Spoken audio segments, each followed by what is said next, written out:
Hello, everybody, and welcome along to this Mohamed Salah special podcast. I think it's fair to say that this deal is pretty much over the line, and barring a monumental fuck up, it's going to happen. So I've dragged a couple of the lads out of their sunny back gardens to come in and have a chat with us about it. I've got Jonathan, Gav, and Grizz. And lads, I don't really know where to start on this one, but I think I'm going to have to come to you, Grizz. The fee that's been bandied around, we're fairly confident that we have pretty much an exact figure on this. And what are you hearing yourself, Grizz? Well, guys, this is one of the longest, transfers sort of sagas we've been involved, hasn't it? But finally, the old adage of patience is a virtue worked out in our favour. The much maligned, the much criticised Michael Edwards has struck a bargain in recruiting Salah from Roma for the figure of 31.75 million sterling. Is it GBD, Gav? I don't know. I don't live over there. Great British Pound. So that's the one. If my maths are right, and that's in and around 36 million euro, give or take. That's 36 million euros. Yep. Basically, cut a long story short. I'm not going to go into the ins and outs. The reason for the delay was they wanted 40 million euros to start off with. We made two bids basically. Forget all what we heard in the media and all the rumors and all that. Basically, there was only two bids made. One was on Wednesday, which was for 28 million pounds. That was flatly refused by Roma. Then we offered. They wanted 40 million. So since the Wednesday, there's been ongoing discussions as sort of, it's been sort of portrayed on Twitter. Loads of payment structures being set up. We first offered them 20 million pound up front with 12.5 million to be paid. This is all in sterling, guys. So obviously, we don't want to get mixed up and confused. So we're talking sterling here, pounds. 20 million pound cash up top offer with 12.5 to be paid next season, and with 6 million add-ons. And that was the add-ons was like sort of if we win something with Salah in the team, whatnot. So we originally offered 38.5 million pounds. That would have totaled about 38.5, okay, which was closer to their figure. That's when sort of the journalists started saying, okay, we're nearly there. We're putting, a slightly more better offer, and that's it. Salah's asked, that was around the Saturday night time. But we've actually agreed a fantastic figure of 31.75. The only, not drawback, but the only what got us the deal over the line was we decided to pay it in one lump sum, and that is without add-ons. That's without no sign. Roma actually wanted a signing-on fee inserted as well, so there's no signing-on fee and there's no add-ons. It's just one straight cash lump sum for 31.75 million. You got to remember. The Roma guy, he's very famous and renowned, sort of to be a tough negotiator. So this was his first deal, guys. You got to remember that this is his first deal for Roma, and same with our chap Michael Edwards, first deal for him. So it was battle of the wits, battle of the willpower, and I'm very, very happy to say our man came out on top, and in my opinion, it's a fantastic deal. Jonathan, I think what Grizz has said is pretty much fair there. Monchi has a reputation, which he gained and garnered at Sevilla for being a very tough negotiator and being having a great eye for talent and getting players over the line that he then moves on for big money. So this was never going to be an easy deal for Liverpool to get done. He has to flex his muscles, as Grizz said, on his first deal for Roma. So how do you feel about the price? First of all, 31.75. Oh, well, in the current market, it's an absolute bargain, isn't it? There was a whole lot of hysteria and doom and gloom and everything the last while, saying, what are we doing? Why is it taking so long? Why aren't they splashing up? Personally, for me, I love this Johnny Big Balls approach from the club. I love to see them being a little prick in the negotiations. It's a business deal at the end of the day that takes time. There's going to be a lot of to and fro, and it's not something that's going to be done instantaneously. So I was kind of remaining calm throughout the whole lot. Yeah, it's a bargain. Would have been a small part of me said it would have been nice to to just have gone £1 over the Andy Carroll fee just to put him to take him off the perch as a most expensive buy in our history. But that's only joking aside. Yeah, no. I'm not gonna lie, Jonathan. I was on that boat as well. I was on the 35 and £1 boat. We should, if we were from Arsenal now, we would have probably just gone in with a bid like that. But yeah, no. How exciting is it? Like, it's just delighted to have it finally wrapped up. I think it's the most excited I've been for a signing since Suarez. I think it's just the perfect signing for him. I was really, really excited. Like, that front three with probably looking at Mane, Bobby, and now Salah. Like, that is going to just rip teams apart. You have everything there. You have pace, you have skill, you have movement. You just have a perfect front three, and just can't wait to see them all in action next season. It's really, really exciting. Gav, the two lads have had their saying before we get really stuck into who Mohamed Salah is and what he's capable of. Just your immediate reaction to the figure of around 31.75 and one lump sum payment. Yeah, the financial thing is has caused a lot of people to get very upset, hasn't it? Over the last, I don't know, how long is this transfer going on? About 6 months now, is it? But 31.75, if that's the figure, yeah, it's a good deal. There's no doubt about it. And if 31.75 is the actual number, all you need to do is go back through Twitter and type in Salah £40 million and just look at everybody that said it, and then you can just remove all them from your life. Great deal, great player. We all, the majority of us would have called for, like, as I call it, a Mane Mark II in the summer. But most importantly, if you look at the attributes he has that pace. I've seen a lot of Italian journalists say that he's scoring a lot of goal scorers' goals, which is really good because he's obviously developing that side of his game where he's not only out wide and scoring goals from wide. He's getting in the box, and he seems to be quite prolific when he gets in there. But yeah, no, I'm delighted with it. He fits the system great. But the most important thing of it all is, if that's one of Klopp's top targets, we've gone and got one of Klopp's top targets. That's really hard to say twice, really quickly. But no, I'm especially whilst eating a pizza, Gav. I haven't gone near it yet. That's okay, just. I can smell it. That's a lie. He's just negotiating with the pizza at the moment. I am, yeah. But no, like, it is. If it's a top target and we've got him, that's good to see from the club. It may now, if this medical is tomorrow or the next day, or whatever it is, it'll get done, no doubt. It may calm a few people down now, because Jesus, like, I'm fairly easy going on things, and I've had a great laugh with this for weeks.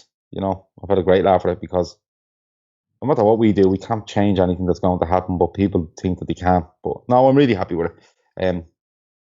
Just a quick thing. Number 2 signing in the door, isn't it? Solanke's officially down. Yeah. No, but just a quick thing before we move on. Sorry, Craig. Just a quick thing. What I'm really happy about is the abuse and criticism. Our Michael Edwards has got before he's even stepped into his role. Do you know what I mean? I mean, nobody knows the hard work that he's put in behind the scenes to pull this deal off. I mean, can you guys remember the first, the abuse he's got? Like, oh, he's just a stats man. Is this? Is that? He's actually gone ahead with Monchi, however you pronounce his name, Monchi, and he's actually Monchi, yeah, and he's actually gotten, got the better deal out of it. He's actually negotiated on that terms. To be honest with you, we always had the upper hand in this deal. And I felt confident we were the stronger party in this deal always. And just one last thing, with regards to the, some people are sort of panicking now. I'm just browsing through it now with regards to, because someone's just said the medical won't be tomorrow because there's still something to sort out on the fee.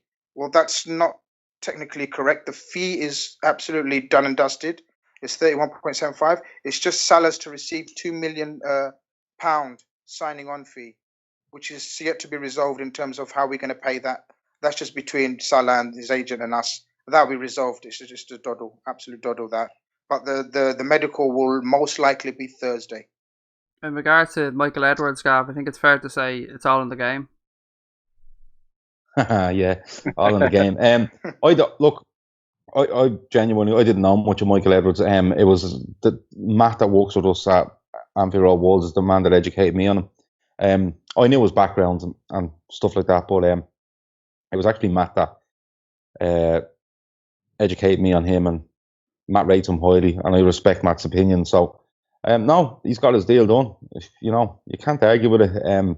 People seem to forget it's the 24th to 22nd of June. I can't remember what date it is. But we have the window's not open till next week sometime officially. So look, that's one deal, or the one of the main deals out of the way. So we move on now, and we go for the next one, Virgil van Dijk. Well, we're not going to get into that. We're not opening up that kind of worms just yet. But I think it's fair to say that when one of these things gets done, the second one can happen very quickly, and things can start moving along now nice and quick. Klopp wants his players in early, and we never know. So look, what do we know about Salah, I think, is where we start on this one. Well, it was pretty well advertised his birthday was recently. He's 25 years of age. He was born in, excuse my pronunciation, but Bassayoun, Egypt. We know he's a forward. He's played at Basel. He's played at Chelsea, Fiorentina, Roma. But what's most important, I think, here is that the player himself feels that he's got some unfinished business in the Premier League, and that he seems to really want to come and play for Liverpool. That means a lot to me, Jonathan, when a player really feels like he wants to come and play for the club, because I'm sure there would have been other clubs maybe sniffing around, or his agent could have brought some more offers to the table, but he does seem to have a bit of a penchant for Liverpool, and that's a good thing in my eyes. Yeah, absolutely. It's actually one of the things I'd scribbled down as one of the things I'm most excited about is he has that unfinished business. He has to that is thrown against him at Chelsea. Now, to be fair, there were so many wingers in that team at the time, and you're playing in a Mourinho team was going to be a struggle for a player like him to settle in with limited opportunities. But it is great for us that he has that point to prove. He's also had a little bit of experience playing in the league as well. In terms of his style, I'd kind of describe him as pretty much the perfect Klopp player. He's burning pace. He's very, very flexible. Can play across the front three. Seems to play a lot as kind of an inverted winger on the right. Left-footed, very good pass and interchange, and absolutely burning pace. I don't think we can underestimate the left foot thing either here, Jonathan, because that's huge for us. We really need a left-footed forward. Well, we pretty much have no left footers in our team at the moment. You look last season, and we were so restricted. It was a lot easier to defend against us. So yeah. So whether that's him on the right, cutting in on the left, or pinning down the left wing, it is such a key improvement on the team. Really, it's not just the burning pace with him either, because you could describe him. You can just a lot of players in the Premier League have pace. You look at Walcott or whoever, and they're just brain dead. They've no game intelligence whatsoever. Salah brings so much more, and I think if anyone wants to, I've watched a lot of him now last season, but if anyone wants to watch one game just to show his importance to the team or how he's going to fit in, it's where he played it when Roma played Juventus last season, and he absolutely ripped him to shreds. He was, he's pressing, he was aggressive, he burned them on the counter. It just has everything that we're missing last season. He's going to bring, and I'm genuinely so excited to see the three guys together, because I saw a very good tweet earlier on today, and for me this sums it up. I'll just dig it out here. It was front three of Bobby, Mane and Salah. Hope you're ready to tear a new arsehole, lads, at Watford. And that for me really is it. They're going to rip teams to shreds, because they can play anyway. And I'm genuinely so excited for next season.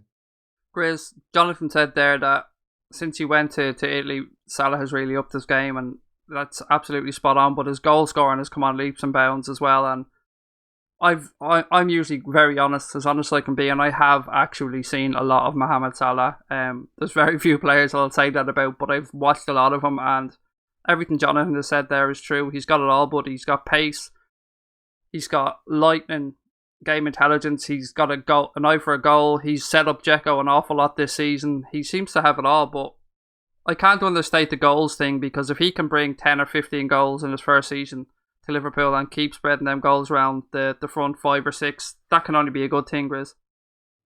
It's absolutely spot on, guys.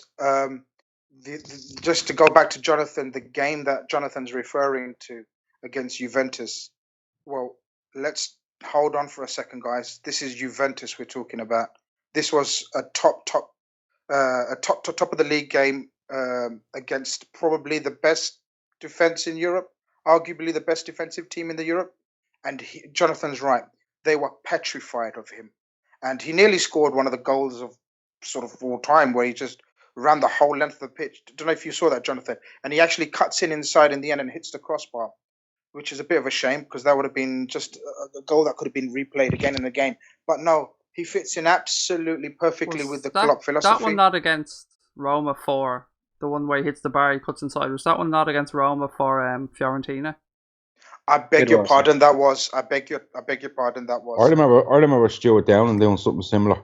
He's no Stuart Downing. He's a poor man, Stuart Downing. Like yeah, no, he's left-footed. He's left-footed. Yeah, that's it. That's a comparison with Stuart Downing. But no, sorry, I beg your pardon, Craig. You're spot on. That was for Fiorentina against Roma. But this guy, I mean, Jonathan may have some stats there, but do you know the guy from Juventus? He's actually outscored him. Dybala. Yeah. The young sensation from Argentina. Most stupid tattoo I've ever seen on a footballer. Just to cut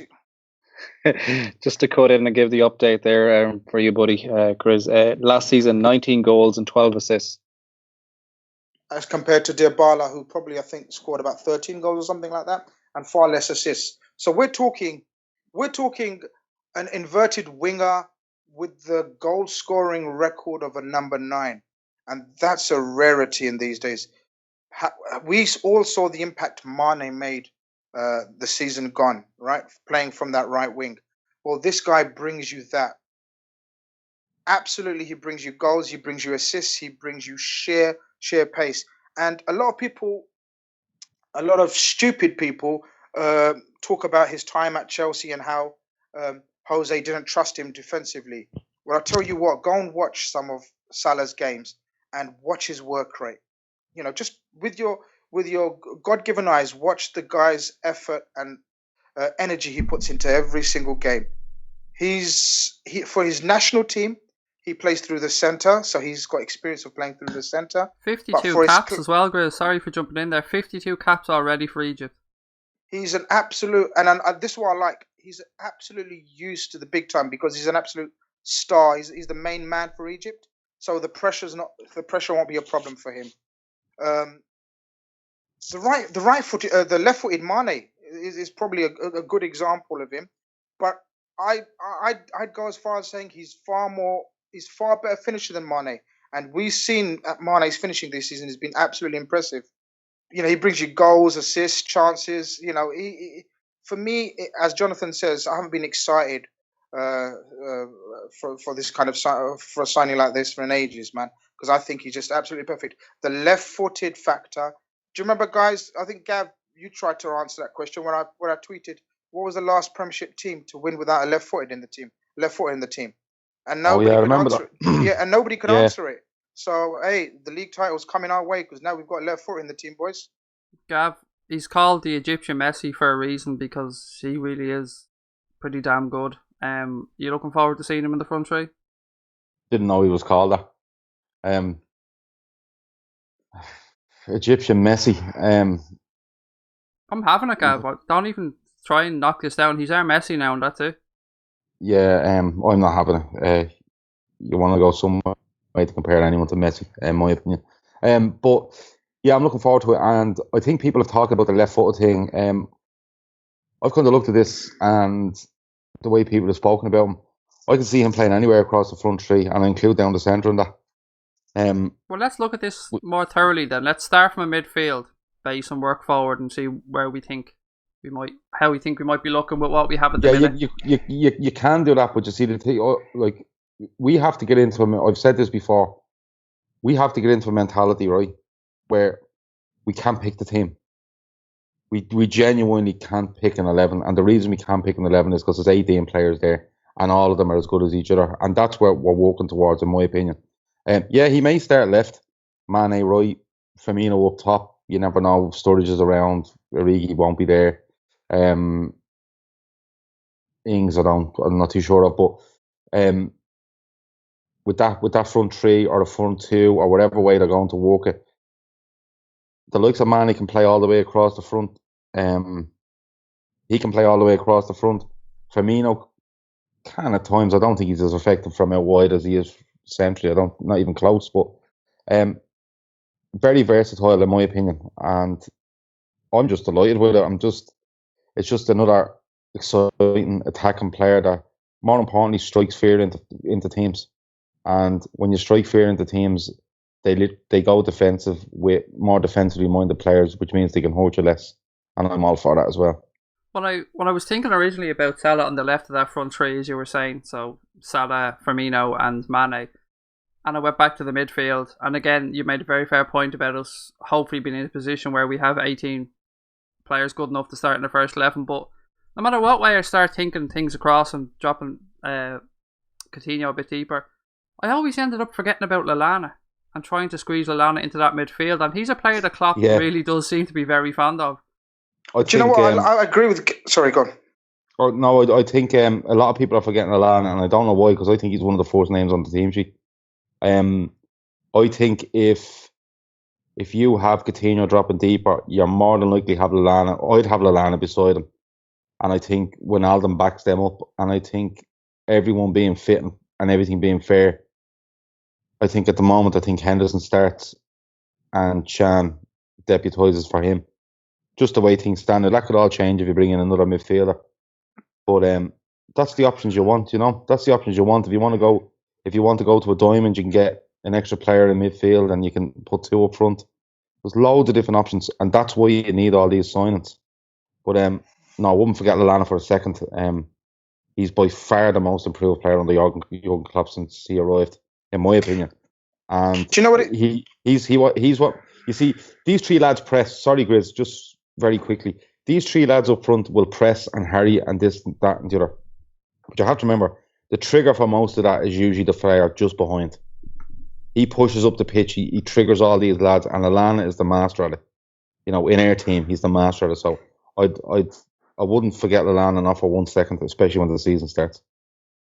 Grizz? No, as much as I'm excited about sort of the front three, you're right. It's the way I'm just as excited as the way the rest of the team will shape up as a result of Salah playing on either wing. I mean, he predominantly plays from the right, and you got to remember Mane built his career playing from the left. So for Southampton and Salzburg.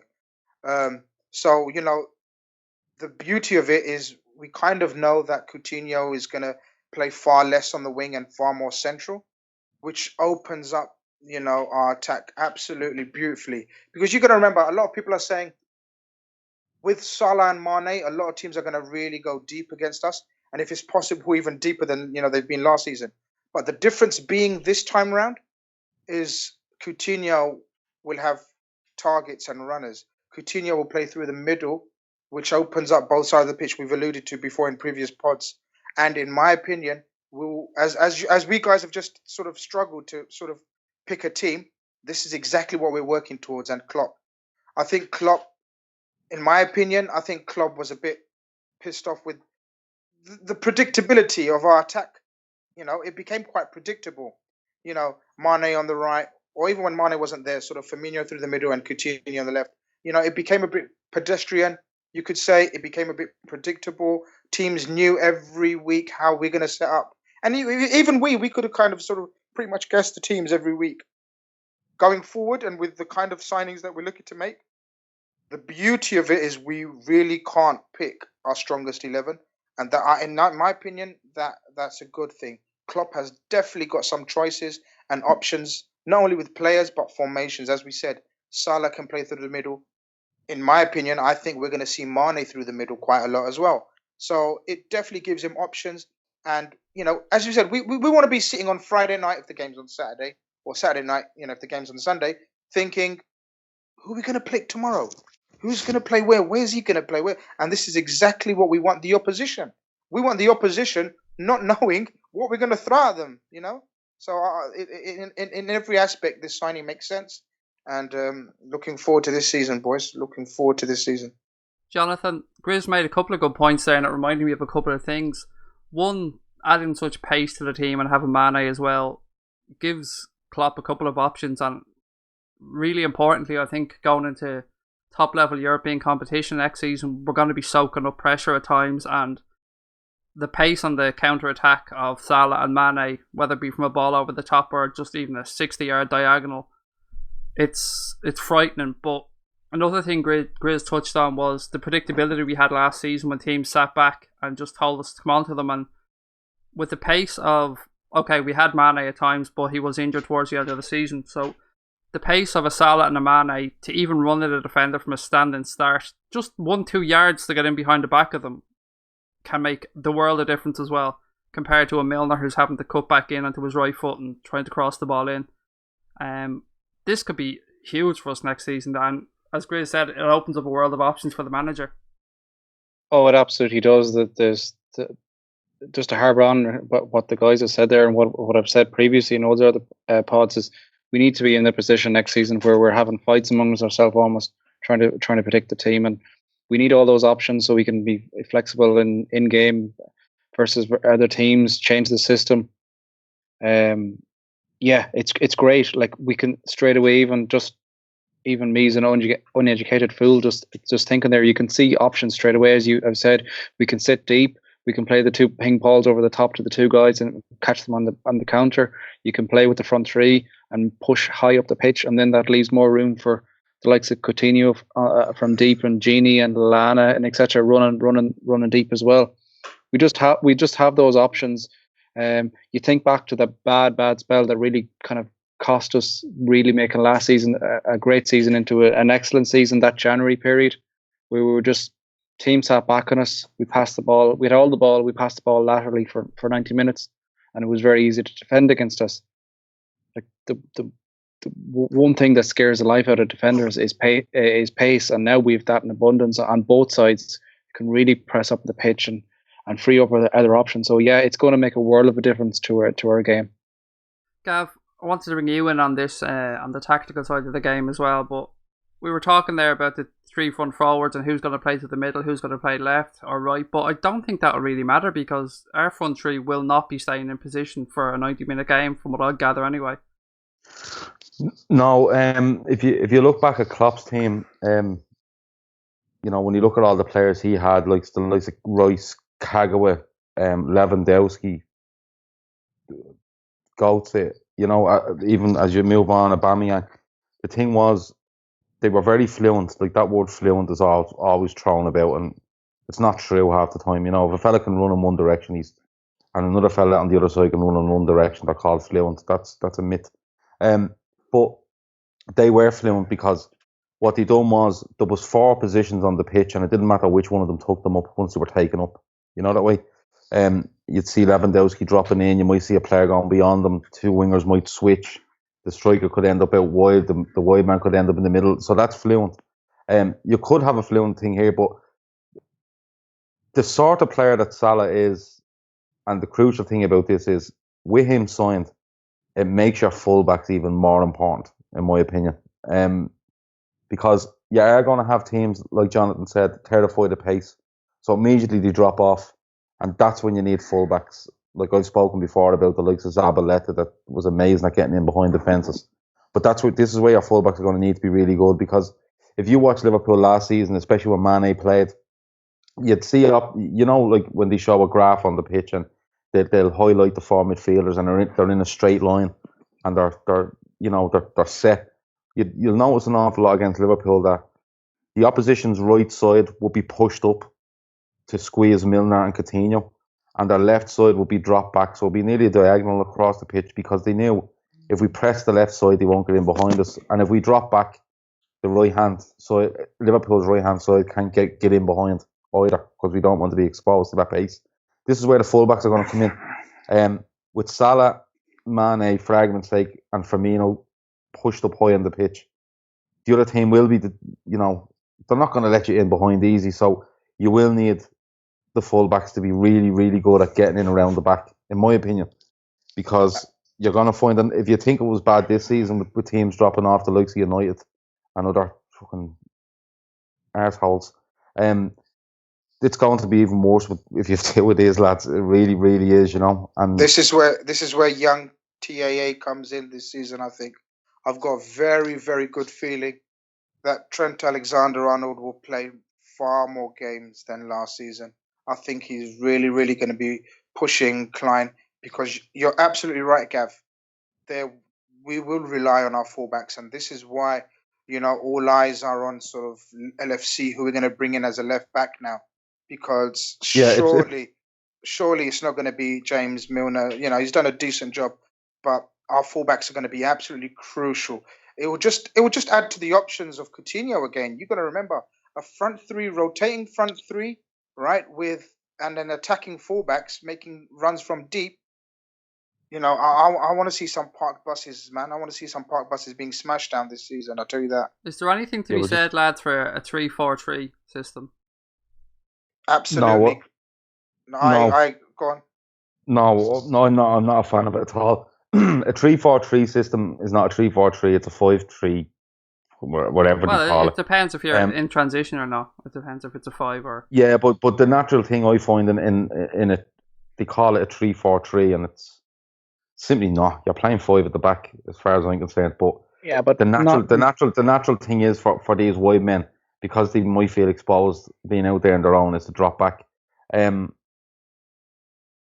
With the players we have at the moment, now there will be added to. I wouldn't trust a 3-4-3. No way, not a fucking hope. But no, I think you see, there's a lot made of formations, and you can shift them around, if you need to, because you need 2 up front or things like that. But at the end of the day, if Liverpool go out on the first game of the season against Watford and they go with a 4-3-3, and they know where they're going to play, and they have players that are brave enough to go beyond the ball, move, swap positions, stuff, nobody's going to live with them. No, none of these teams, the likes of Watford, are going to live with them. It's as simple as that. The way Watford live with you is Watford wants you to harry you, to hustle you, for you to lose your nerve, to start hitting longer balls. You're not even aiming footballs. You're just hitting them because they're pressing you. They want to scrap. Now, it's all very well scrapping for 10 or 15 minutes with them, and then the game settles and you take over. But if you're brave enough on the ball and you're willing to play good football with movement, you'll beat these teams. It's as simple as that. To be fair, that's pre-Marco Silva Hull. Yeah, but not Hull. Pre-Marco Silva Watford, yeah. Yeah, but come here, you'd swear he was fucking Bill Shankly or Bob Paisley the way people are going on. But you see, the thing is, you look, if we'd assigned another type of Coutinho type left-sided player, you'd be worried. What direction are we going in here? Like a goat. But this fella you've signed is just raw fucking steam train pace. Dare I say it, Julian Brandt, who was our first choice. I'm having Salah over Brandt all day, every day. I am day as well. Whoever's the quickest, I want him. That's basically what it is. Yeah, because they would have narrowed our game down. I mean, Brandt's not slow. I'm not saying he's slow, but he's exactly what we've already got. In the mould of sort of Coutinho, in the mould of Lallana, Firmino, even Wijnaldum can. Not just that, Grizz. He's also a bit more of a non-established player. Salah's much more of an established footballer at this point in his career. I think Salah is an impact player and he impacts games. I think. I'll tell you about his impact. Brandt is probably more of a playmaker type winger. Where I'm coming from. Happy to come inside and kind of lay off passes or look for. Whereas I think Salah is just the type that. Don't get me wrong. He can go past people. He can kind of lay off easy balls. He can look for crosses, but at the same time, he can just be devastating, and that's what you want. Check this out for impact. Last 2 seasons at Roma, guys, 33 goals and 17 assists from a wide. Because you got to remember who plays up top for it's Dybala and Mandzukic, or they've had what's his name? Dzeko. Right. So you got to remember he doesn't play through the middle as an authentic striker. Those are tremendous statistics. I mean, I know statistics are statistics, but Serie A is not the Serie A we had 4 or 5 years ago, where it was piss poor. The likes of Juve, Roma, Napoli, they've made the Serie A quite a force again, and to get 33 goals from a wide man and 17 assists in the last 2 seasons, that shows consistency. That shows he's a bloody calm, composed finisher. and he's got a knack. You know, some players, guys. Do you remember Maxi Rodriguez for us, who just had a knack of being in the right place at the right time, could just sort of sniff a goal. You know, Salah's got all the pace and all the skill of a winger, but he's got that knack of being there in the right area, just like a goal scorer as well, which is a bonus. Lads, Yeah, he's not just a Walcott. Sorry, Jonathan. Absolutely, just no. Jonathan, sorry, Jonathan. If you want to come back in, go ahead. I didn't mean to cut you off. No. I think no. I was just going to say he's not just to reiterate Grizz's point. He's not just a Walcott. He has that in-game intelligence. He seems to know where the ball is going to land, and he has a bit of a poacher instinct to him. I know they said Brandy was first choice, but for me, I would have Salah all day long, and even just for what we spoke about earlier, for that point to prove after the Chelsea move didn't work out great, that bit of drive inside him, I'm just over the moon with it. To be fair, at Chelsea, when he was first linked with Chelsea, you got to be fair, he was a Walcott, right? So therefore, Mourinho may have seen that in him, but the way his game's developed in the last 3 seasons is been absolutely tremendous, and that's a sign of an intelligent player as well, who can develop at such a young age. He's got such a tactical brain on him. For me, in my opinion, a forward that can play in all the positions, it has to be intelligent as well. And that's what Klopp looks for. The reason why Klopp loves Firmino is because of Firmino's intelligence. The reason why he loves someone like a Lallana. To us, Lallana's just like a workhorse, but Klopp actually likes the way Lallana moves around the pitch and creates space for others. This guy's an intelligent forward. Let's not get twisted that he's just a speed merchant. And, riba. No, this guy is, I'm telling you, this guy is an intelligent forward. Gab? I think someone mentioned earlier he's just gone 25, isn't he? Yeah, he just turned 25. You know, people have labelled a lot of stuff at Chelsea and at Mourinho and different things. Maybe the move just came too early from Ball. You know, maybe it just came too early from him in his own career, in his own progression. It was probably a bit too much. You know, the speed of the English game probably caught him by surprise. And Mourinho's not you can't blame Mourinho completely on it, but Mourinho's not the type of player to sit around and wait for you to progress. That's perfectly honest. That's exactly what it was, Gav, yeah. If you're not on it, you know, he's not interested. But it may have been just, you know, like if you'd have watched him go to, say, Fiorentina from Ball, you might have seen a different player. But I think it's a good thing. He's gone to England. He's seen what it's about. He's realised what he needs to be at that level.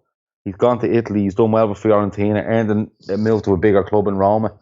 Has done really well with them and is now willing to come back to England and go, yeah, I'm ready now. And that little point to prove, not just to Chelsea or Mourinho or just to himself probably, that he can go and do it is, you know, he's going to have plenty in him to prove to himself more than anyone else that he can do it. So I think it's the perfect time for the signing as well in this player's career, because I worry when you see the likes of a 21, 22-year-old.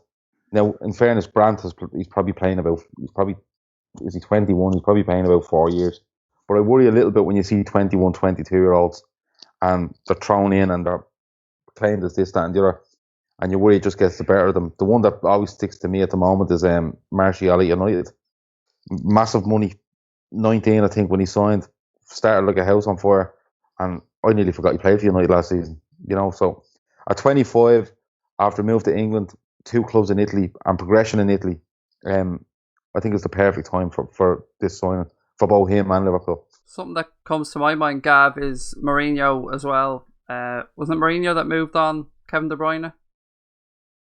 Yeah, he moved on Kevin De Bruyne, and you know, De Bruyne signed for Chelsea, and he was a good player. He was very young, but he was a good player. But like that again, he wasn't. He basically didn't hit the ground running and with a bang, and wasn't impacting games like the money probably demanded. And Mourinho just said enough was enough, and he went off. Was it Wolfsburg he went to for the season, and then ended up at City for, it was probably around 50 million, was it? I'm not sure, but the Chelsea have form for this, because if you look at this, David Luiz after buying back, the talk of Lukaku that they might be buying back. So like they have form for letting players go, and I think what you're saying is spot on. We're getting them at the right time. Yeah, but in fairness now, they're buying them back with a different manager, so you know, it could be that manager just liked them, and that's, you know, Luiz signed back with Conte after being, I don't know who he was sold by. They've done that many managers over the last couple of years. But no, I just think the time is right, and this chap isn't coming to England to basically. He's not afraid of what he's about to encounter in England, and he has the one asset that no defender in the world wants, and it's absolute blistering pace. And let's be honest about it. If you have blistering pace in England, you can go on about the holy-bordy of the game and this and that. If you have pace and the ball's in behind, Oh yeah. Oh well, I'm telling you guys. Over, We think Mane's quick. This guy's quicker than Mane. I'm telling you that for a fact now. This guy is blistering. I'm talking quicker than Mane, and we've been astounded with Mane's pace. Especially over like a 30 yards. Wow, this guy is lightning. So I think I've seen somewhere 100 meters in sub 10 seconds. He could do 100 meters in 10 meters. He could do 100 meters in 10 meters. Gav, work that one out. Yeah, there you go. That's Grizz maths really, right really there. fast. That's quick, John, yeah? That's in the know stuff right there, isn't it? Hey, that is in the canoe right there, Lads, mate. I want to finish up soon, but there's just one more little thing we haven't really touched on, and that's any idea of length of contract. And I think from what I've seen, he's going to double his wages at Roma, so around 90 grand a week. Has anyone got anything else on that? 5 years, 90k was floating around earlier, it seems to be. I didn't ask. I didn't find out that. I'll probably find out tomorrow, but I didn't ask about wages. That's what's been doing the rounds on it. I saw the 90,000, but I wouldn't believe that. No, I would have thought it would have been higher than that. I would have thought it was higher than that. No, it won't be as high. It won't be higher than that, in my opinion. But we have no. But it's just guessing. Yeah, that's just guessing. So, I suppose again, his contract could be incentive linked. FSG do like to put contracts that way, and we'll have to. I guess we'll probably never know. But what's been reported was doubling of his wages to around 90 grand a week. Yeah, but who cares? It's not their money. Give him 5 years is probably the standard at that price. 5 years is probably the standard to go for 4 to 5. It will be 4 or 5. Gav, you nailed it. Yeah, it'll probably come out and say, Salah signs to Liverpool for an undisclosed fee on a long-term contract. That's probably information. But Gav, I've been getting sort of abuse and praise at the same time all day long, right? Because I came out with these figures. Well, it's been all abuse from our side. I can promise you that, Grizz. Absolutely. But you guys are allowed to a family, right? But what I try to explain to people is, to be honest with you, I don't give a shit about how much it costs. We've discussed this many times, haven't we? Before, let's get the players in. We don't care if it's broken our record. I mean, we know there's a certain section of our fans, we won't even mention them, right? That just will moan and groan. Oh my God, we've still not broken Andy Carroll's record. Fuck off. Go take a dog for a walk, or let the dog take you for a walk. Do you know what I mean? Fuck's sake. Who cares if we haven't broken a record? It was Klopp's target. Klopp wanted him bad. And fortunately, Salah wanted us apparently as well, straight away, instantly. There was no, waiting for any other clubs, or his agent wasn't sort of waiting for other clubs to make offers or better offers. He wanted us, and that made the deal smooth from our side. It was just, Munchies and Munster when it comes to trying to negotiate with. And he wanted the best deal. Listen, he's got a reputation, this guy, right? He wanted to sort of get the best deal out of, us, the best deal for Roma he possibly could get. Who cares how much it cost? Whether it's 35 million, 32 million, the guy is ours. And on we go. Crack on to the next target, which I won't reveal on this show. Virgil van Dijk. No, I agree. It's none of my business what money you pay for him to get the contract. It's no one's business. But the deal, like we said earlier, the deal is done, or it's more or less done now, and you just get excited. Can I ask a question? Go on. I know you're nearly finishing up. For the laugh, yeah. The 4 of us, give a prediction of how many goals he gets next season in all competitions. 11. 15. Lucky. Jonathan? 20. I love it. Go on, I'll go 21. What? Yeah. Yeah, why not? Leave him how he's going to say 21. We won't ask Tino, because Tino will have him playing in League 2. No, but Gavin wasn't going to say that high, right? Gavin's a clever shit, right? He waited for the edge. Only a clever shit Jonathan. If he scores 21 goals. If he scores 8, he look like a fucking idiot. No, I'll be you the said new. 10. I'll be the new Indo if he scores 21 goals. You Look, know that, I, don't you? I hope he you does. I hope he does. you will never reach my levels, Gav. Basically, Craig said 10, I right? I don't know said enough 15. Egyptians. I said 10. Sorry, Craig said 10. I said 15. And then he waited for Jonathan, right? He knows Jonathan's probably worked all his shit out and got stats to prove that he's going to score 20. And then he just went one above Jonathan. Proof No, there we that actually- proof there that Grizz' short-term memory's fucked because I said 11, I believe. Yeah, Grizz same is a thing. When did you goalkeeper. say it? Today? Grizz, Yeah, you, Grizz is a I goalkeeper. said it about 30 seconds ago. But no, I to be honest with you, Grizz, before I asked that question, I had the number 19 in me all right, fair head. enough. But when Right, Jonathan lads. Fair said enough. 20, I said I got one extra. One fair last enough. point before we finish this up, and it's a very quick yes or no answer from all of you. There's been a lot of talk that Salah's going to ask or has asked to wear the number 9 shirt. Happy enough with that, or does it not matter? Gav? Doesn't matter. Jonathan? Yeah, I'm happy. Doesn't matter. Grizz? Doesn't matter, man. Not at all. Cool. Lads, we're going to leave it there. We want to get this pod out as quick as we can. Thanks very much for Gav, Jonathan and Grizz for joining us. Mohamed Salah looks like he's Liverpool bound. Hopefully it'll be uploaded in the next couple of days. Thanks so much for joining us and we'll talk to you all soon. Bye bye.